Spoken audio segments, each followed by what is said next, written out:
We begin Sefer Dvorim. Dvorim is known as Mishnah Torah, where many of the mitzvos, or the vast majority, are repeated by Moshe Rabbeinu, and this period of time is the last 36 days of Moshe's life.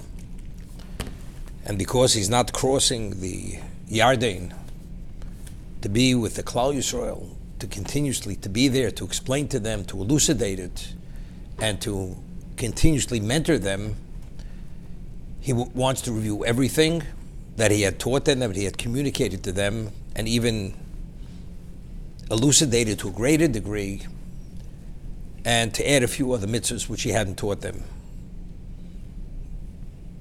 So the Ramban himself explains, HaSefer Ze Inyono Yodua Shu Mishnah Torah. It's known, this is Mishnah Torah. What does that mean, Mishnah Torah? Yevar bo Moshe Rabbeinu L'dor hanichlas ba'oretz. Moshe is explaining to the generation that's going into the land, Rov mitzvos hatzrichos liYisrael, the majority of mitzvahs that are needed for them to live as proper Jews. Lo yaskvu dover b'toras kohanim, but the laws that pertain to the kohanim are not repeated, which is unusual.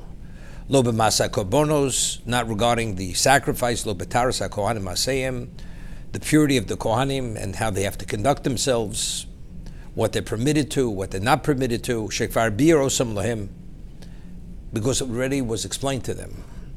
V'kohanim zrizim heim. Lo yitztorchu la'asora achazora, because the kohanim, they do things with zeal.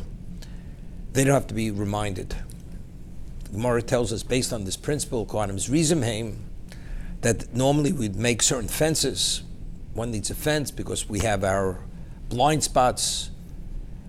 We're not sufficiently motivated. But kohanim, they don't need the fences, because naturally kohanim's rizim. So seemingly, if you study the Gemara by itself, the Talmud, it's something Chazal were able to distill from many things regarding Kohanim, that's their personality.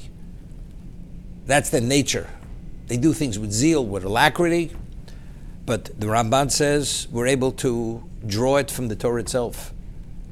All the mitzvahs are repeated. The mitzvahs which pertain to the Kohanim are not repeated. Why?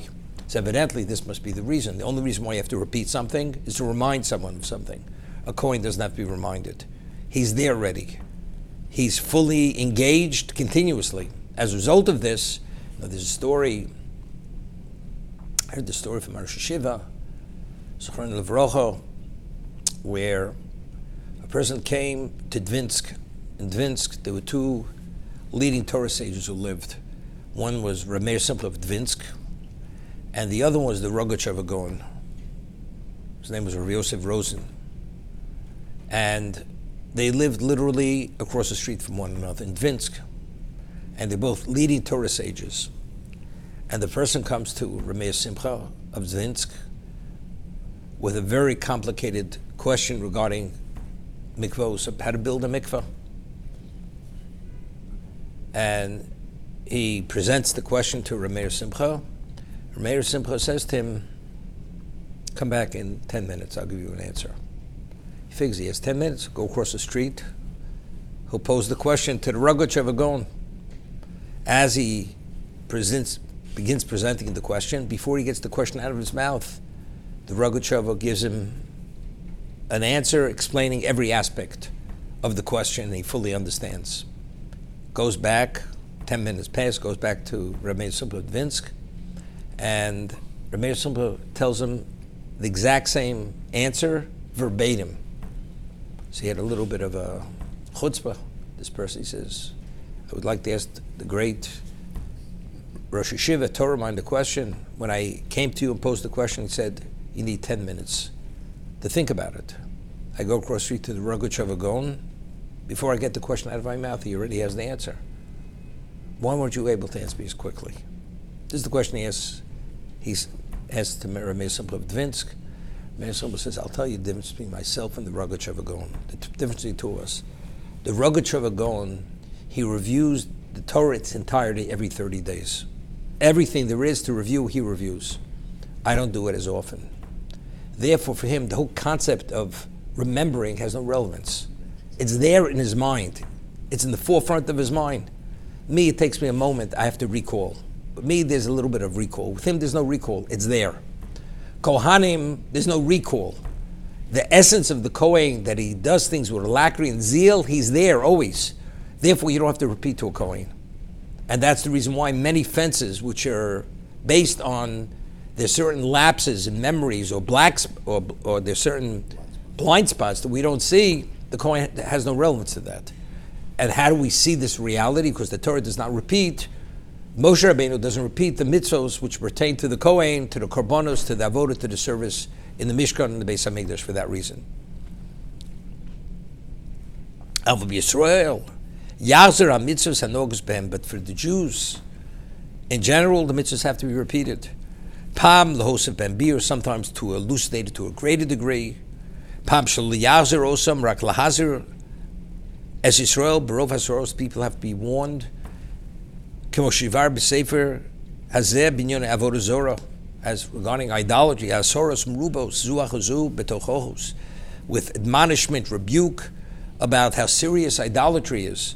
Vrov Pechodim Asher Yafchir Osam, and you have to instill all levels of fear that they should understand the consequences, how serious they are. Bechol Onsi Averos, regarding the punishment, the degree, extent of punishment. This is the beginning of the Ramban.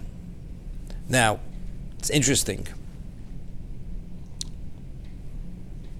It's known the beginning of Dvarim is Tochocha. It's a rebuke. He's rebuking them for recounting what happened over 40 years, how they failed, and again, because he's not going to be there to continuously to maintain them, he wants to remind them how they failed, and he's giving them musar, admonishment for the future, that they should stay in line. Now he says something interesting.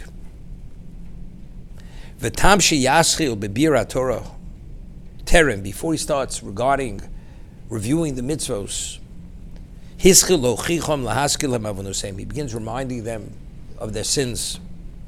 Kamo kama yamru b'midbar, how many multiple times they defied God and they transgressed in the desert. Kamo hisnai gimom HaKadosh Baruch Hu b'midas harachma, and despite that, God dealt with them within the context of mercy.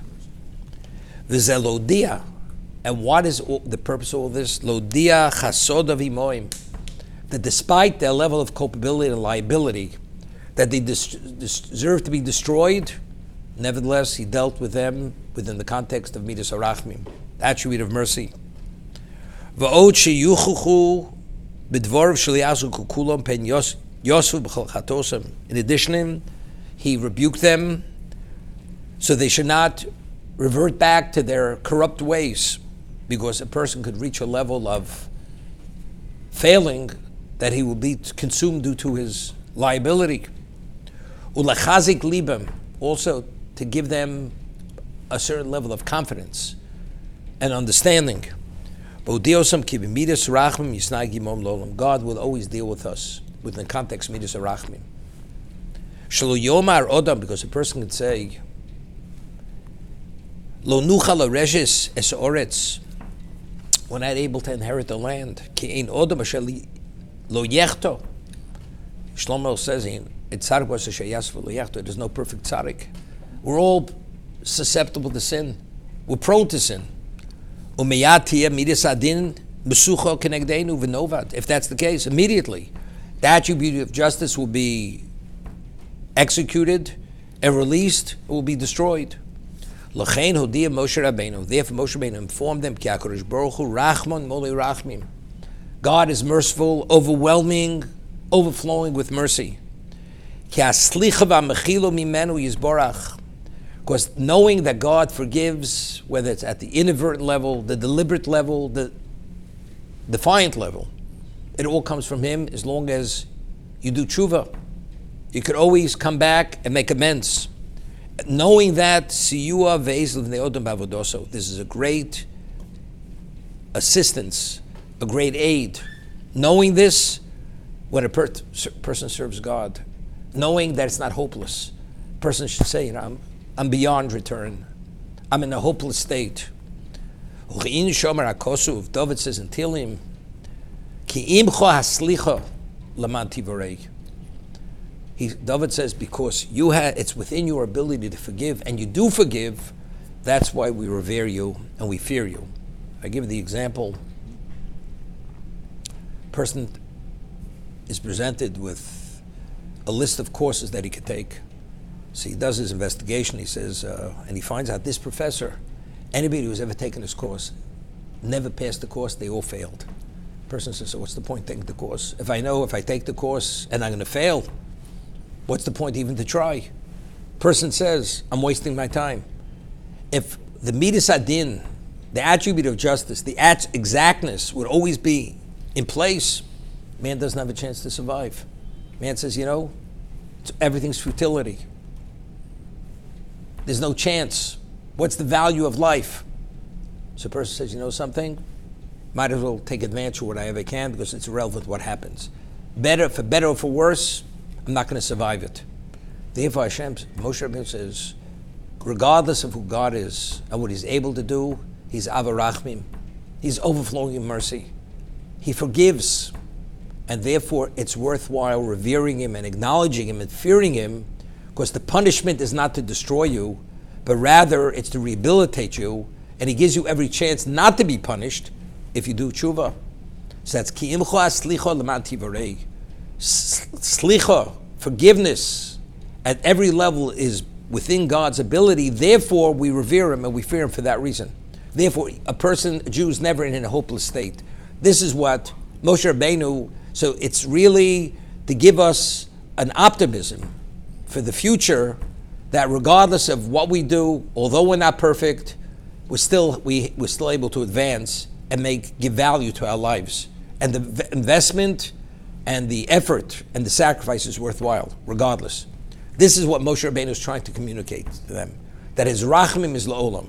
Okay? So I was thinking, where do we see etched in stone the midas harachmim is in place? Now it's very interesting. We find there's an argument between Reb Shimon Yochai and the Chachamim. If a non-Jew contaminates the remains of a non-Jew, if it's under a roof in a tent, and you enter into a tent, whether you're contaminated or not. So it's an argument. Why? Because regarding the laws of contamination, spiritual contamination of the dead, the Torah says, Odom ki yomas ba'orel. An Odom who dies in a tent, whatever's in the tent's contaminated. So Reb Shimon Yochai says, Atem kriyim Odom v'hem lo kriyim Odom. The classification of Odom only has relevance to the Jew, not to the non-Jew. Only the remains of a non-Jew contaminate if you're under the same roof. A non-Jew not. A non-Jew, it's only upon contact. But entering into the same location where it's covered, you're not contaminated. Atem kriyim Odom v'hem lo kriyim Odom. What does that mean? We're Odom, they're not. Odom doesn't mean a human being. Odom means, as we explained, God created Odom Rishon. The label, the appellation, which He had given Odom, was Odom. English means Adam, doesn't mean anything, Adam. He was called Odom. Now, what is a name? The Gemara tells us, based on a pasuk, that what lies within a name is the destiny and the essence of the purpose and value of a human being. That's the name. So now, if God called Odom Odom, why was He called Odom? Because he was taken from the earth. Kimin Adam Lukach, he was taken from the earth. So the obvious question is, what about the animal? Adam was created on the sixth day of creation. And what was he created from? From earth. And what was the animal created from? Also, the domesticated, created from the earth. Yet Odom is called Odom because he was created from the earth. And the animal is called Behema, domesticated, or Chayo, undomesticated. Why? So Maharal of Prague explains that the name itself, what lies in the name, it gives us an understanding of the value of the human being. What is earth? Earth itself represents potential, unlimited potential. You have fertile, virgin soil. If you cultivate it and you plant a quality seed there, all life limitlessly grows from that earth. You leave it fallow, just a clump of earth. That is exactly what a human being is. A human being, if you want to advance yourself, it's unlimited, the level of advancement that a person could based on the opportunity that Hashem presents to a person in his lifetime. You create eternity. But if you just let your life just slide, sit idly, do nothing, it's worthless. It's like the clump of earth. So what does Adam depict? What does it connote? It connotes potential, unlimited potential. The animal is an animal regardless. It's just a question of the physicality, larger, smaller, domesticated, undomesticated. So therefore it's behemo or chayo, domesticated, undomesticated. But the human Adam is advanced. And the Maharal explains that the whole concept of advance means we could expand our spirituality.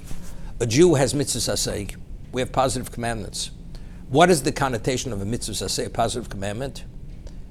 If you do it, it's in your best interest to do. What does that mean, in your best interest? Meaning, you become enhanced, you become advanced, you become another dimension person if you do. What is the connotation of a negative commandment? Don't do. It's not in your best interest. That means that's diminishment. The Shev Mitzvahs B'nai Noach, the 7 Noahide laws, are all negative commandments.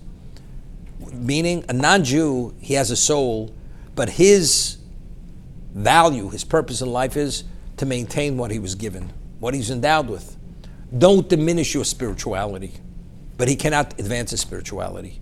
So the concept of Odom, advancement, growth, spiritual growth has no relevance to a non-Jew. But there is one positive commandment among the negative commandments, that's establishing the judicial system. That's only to guarantee and maintain that he observes the negative commandments. To legislate and promulgate laws that the other commandments are abided by. But by the Jew, we have Ramach, mitzvahs aseh, we have 248 mitzvahs aseh. These are all advancement mitzvahs. We advance ourselves. That's Atem Kriyim Odom. If Adam wouldn't have eaten of the tree of knowledge, all mankind had relevance to spiritual advancement. Odom, when he ingested the Eitz Hadas Tov Ra, and he allowed this unadulterated evil to enter into his being, he forfeited that potential of advancement. He was no longer qualified to advance himself, and all humanity was no longer. Avram Avinu was the first person, due to his recognition and contribution to existence, he merited the beginning of the ability to develop into the Odom. So who assumed that stature, that profile, that reality of Odom, spiritual advancement? Klal Yisrael at Sinai. When we received the Torah at Sinai, this is when we received the 248 positive commandments. We became that Odom, Atem Kriyim Odom. Now you've overtaken and assumed the position of the original intent of creation, which is Odom, which is advancement. Now, I want to ask the question.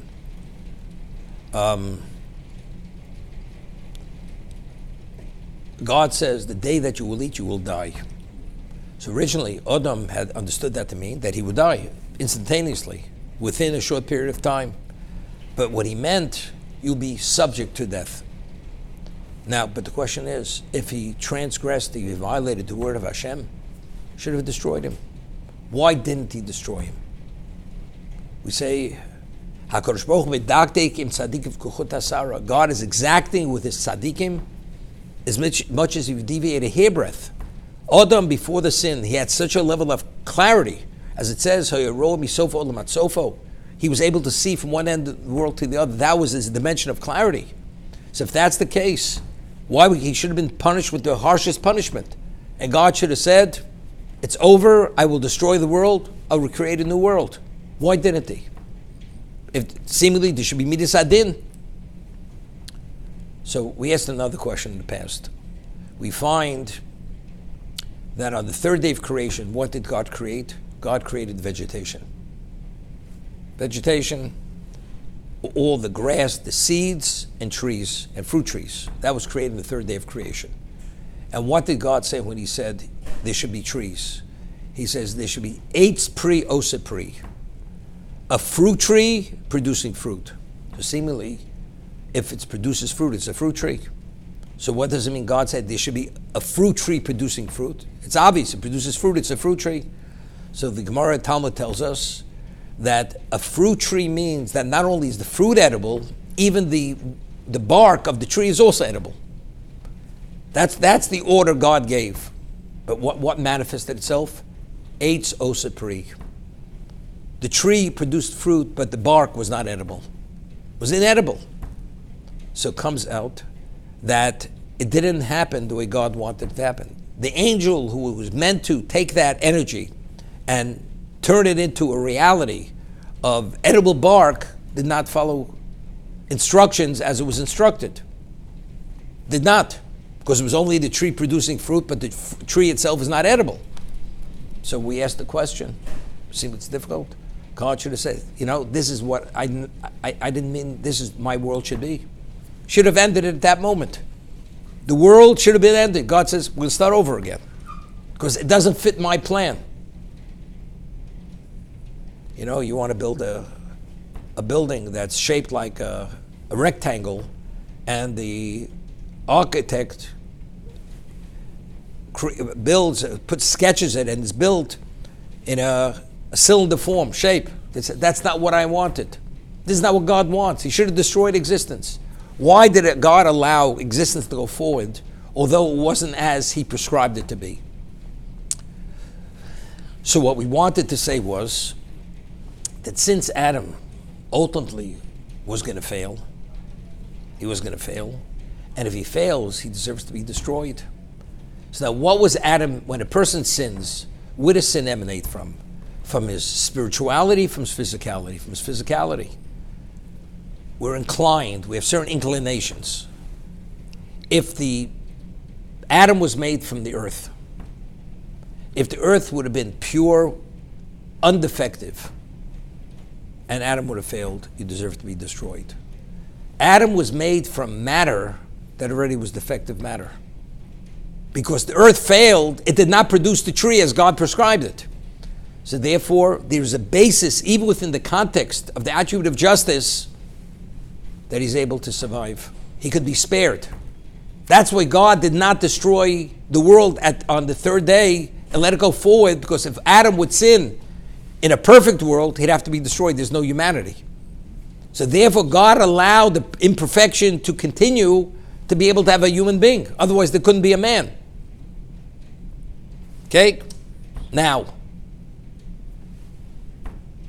we became Adam at Sinai. Atem kruyim Adam v'leim lo kruyim Adam. We were given the positive commandments.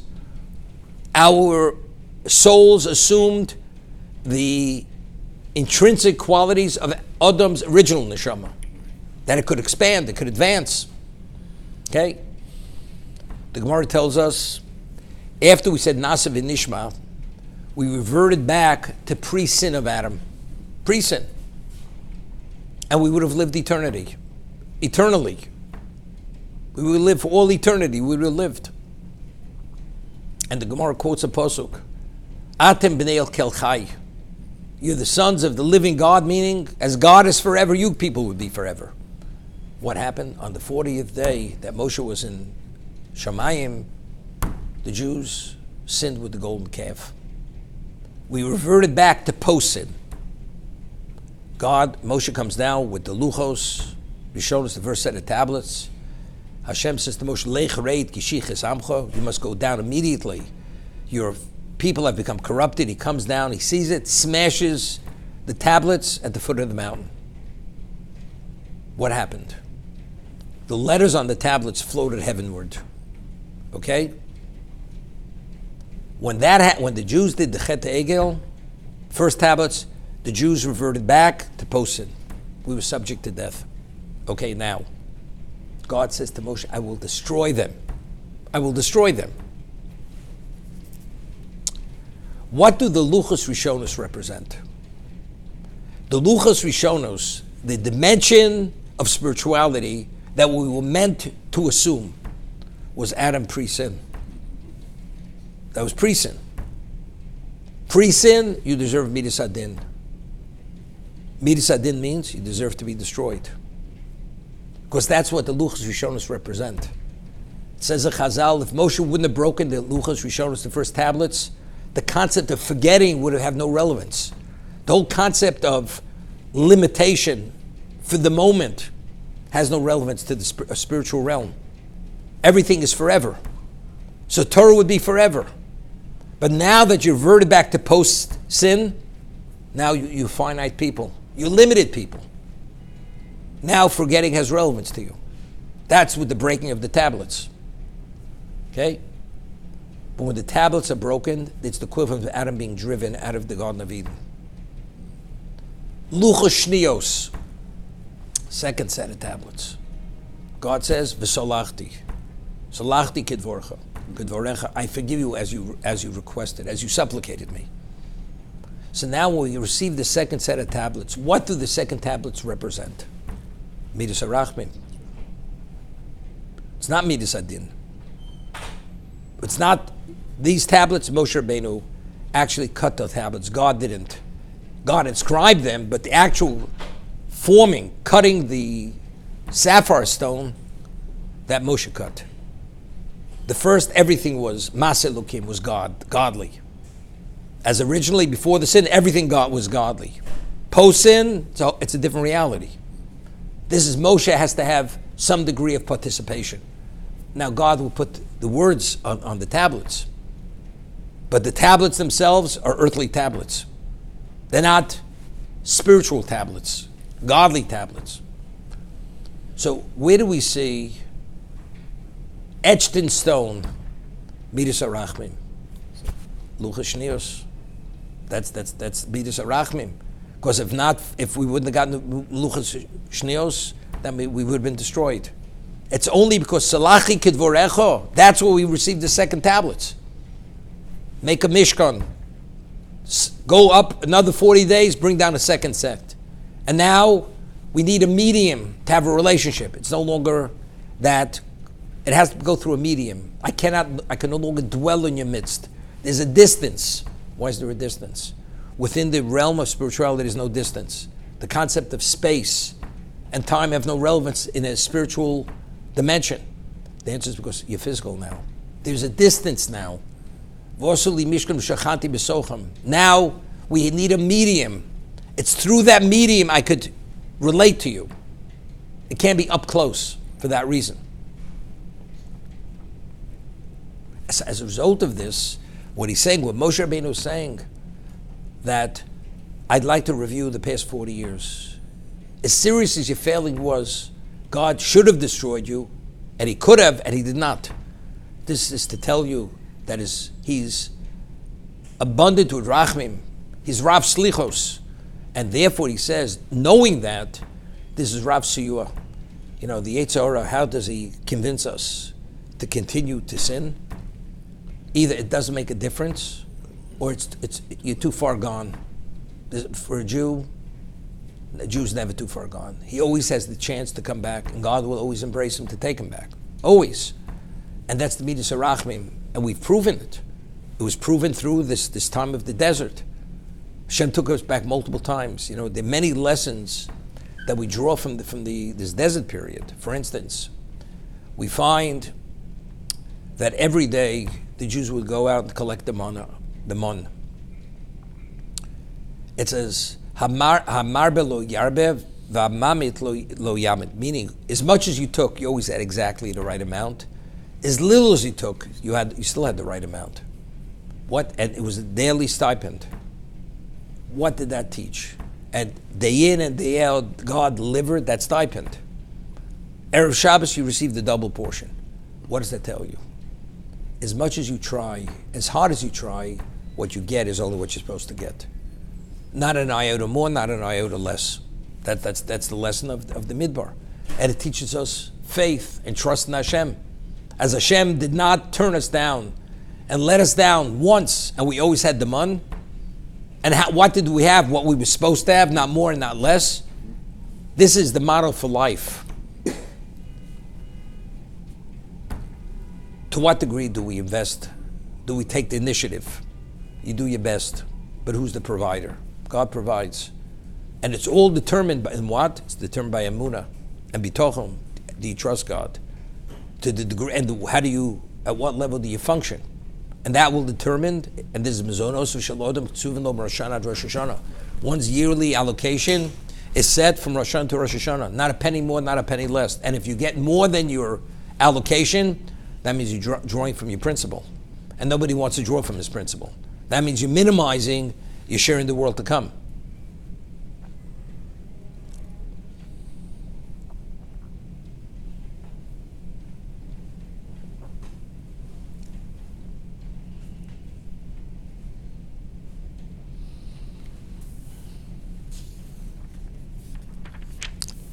It's interesting. Moshe Rabbeinu says, "Acharos hayom chorev derech haseir ad Kodesh Barnea."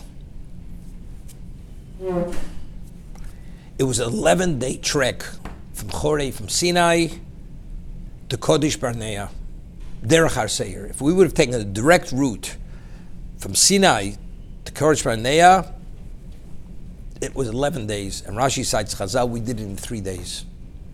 God was so anxious to get us there quickly. We covered 11-day distance in 3 days. And then we really messed up with many things, with the Meraglim, with many things. And therefore we were delayed. So the words of Rashi, the words are, the Shechina was so wanted expedited so quickly. Lemar b'yeschem l'oretz ubishvil shekilkaltem, and because you became corrupted through your sinful behavior, heisev eschem svivos harsei arboim shana. We went in circles. We encircled Harseir for 40 years. 40 years we encircled Harseir.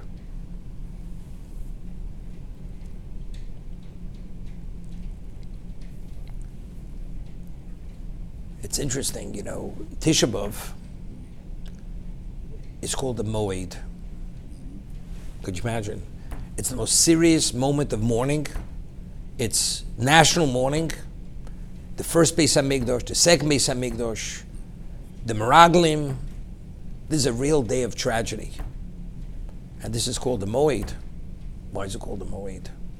So Chazal tell us that as a result of our failing, whether it was the failing of the first Beis HaMikdash, second Beis HaMikdash, the failing was so serious.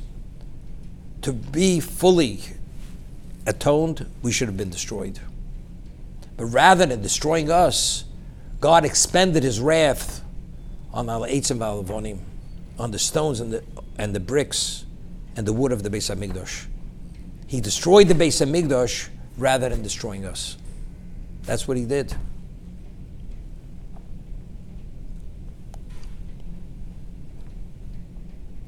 There's a famous word from the Orach HaKodesh. As much as Moshe Rabbeinu supplicated God to go into Eretz Yisrael, Veschanan al Hashem, he says, I don't want to hear about it. Remain silent. So he explains that anything that Moshe Rabbeinu was involved in existed eternally. If Moshe Rabbeinu would have gone into Eretz Yisrael and built the Beis HaMikdash, the Beis HaMikdash couldn't be destroyed. So the Beis HaMikdash wouldn't be destroyed. And God has to expend His wrath, chas v'sholem. It'd have to be expended on us. So therefore, keeping Moshe Rabbeinu out of Eretz Yisrael and not allowing him to be the one to build the Beis HaMikdash, therefore that guaranteed our eternity. Initially, Moshe Rabbeinu didn't understand this. But that's why, and that's why He says, remain silent. There's no way. Without a Klal Yisrael, there was no world. The objective of what? Of B'cho Espoir. Through you I will be glorified. If there's no you, God can't be glorified. Moshe Rabbeinu afterwards understood it. Therefore, Moshe remained silent for this reason. Therefore, it's a Moed. Therefore, it's a holiday. It's a Yom Tif. But it's such Midas Adin. It's Midas Adin. It's attribute of justice. That's Midas Arachmim. Relative to what could have been and should have been, we wouldn't exist. So why do we exist? We exist because Moshe Rabbeinu only lived for Hashem and only lived for Klal Yisrael, because that's God's glory. Therefore, he remained silent.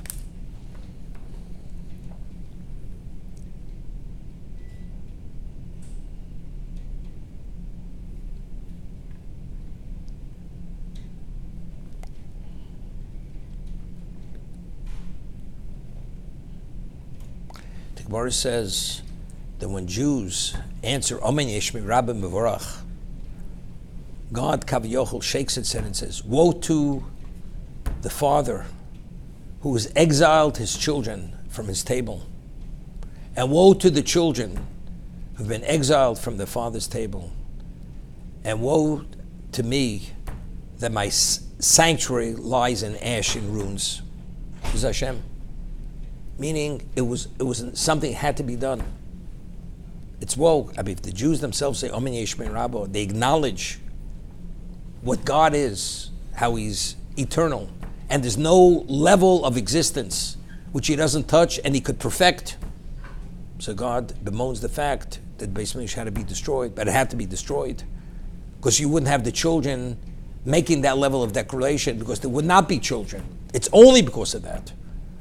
It's unfortunate that's what we had to do to save the life, but we saved the life. You may have had to amputate a limb, but Baruch Hashem, the person's alive. Unfortunately, it's painful. The Beis Mikdash had to be destroyed. My children have to be distant from me. But Baruch Hashem, my children are declaring Amen Yeshmei Rabbah. That's what they're saying. So Moshe Rabbeinu says, you could have gone in straight line. Chorev into Eretz Yisrael. But Kilkaltem, you became corrupted. It's a famous Midrash in Echo, where the nations of the world went to consult with the leading Gentile philosophers. Are the Jews vulnerable to our destruction?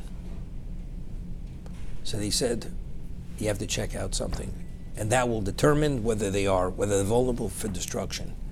Go to the Bate Knesios and the Bate Midrash. Go to the synagogues and go to the study halls. If you hear the chirping of the children studying Torah in the synagogues, that's where the elementary schools used to be.